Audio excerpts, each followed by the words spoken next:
Assalamualaikum, this is Saida Mimi Rahman, ID 191104115.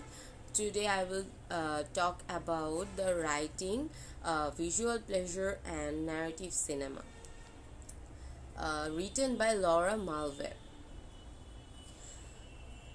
Laura Mulvey writing this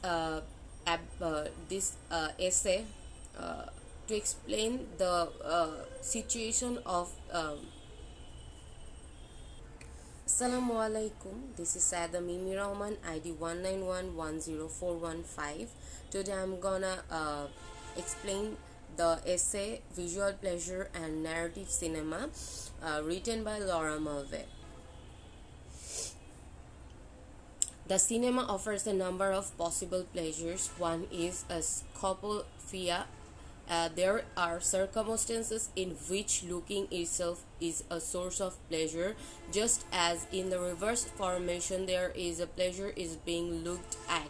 Originally in his three essays on sexuality, Freud isolated scophilia as one of the component instincts of sexuality which exist as drives quite independently of the erotogenic zones. At the point he associated scophilia with taking other people as object, subjecting them to a controlling and curious gaze.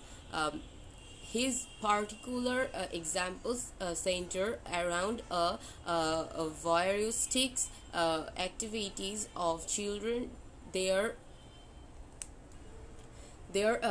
desire to see and make sure of the private and the forbidden.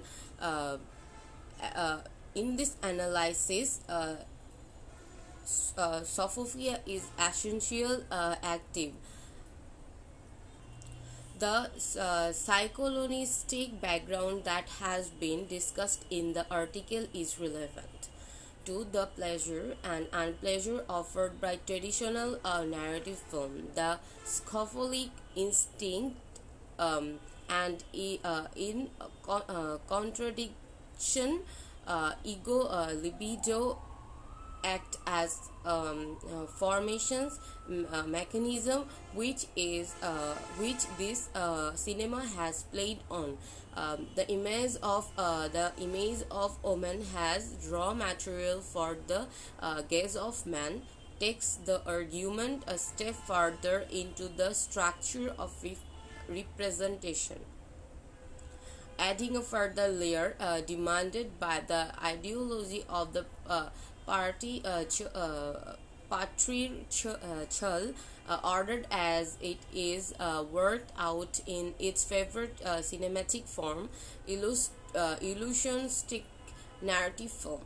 The argument returns again to the psychoanalytic background in the woman, as representation signifies castration, including fetishistic mechanisms to circumvent her threat. None of these interacting layers is instructions to film, but it is only the film for that they can reach a perfect and beautiful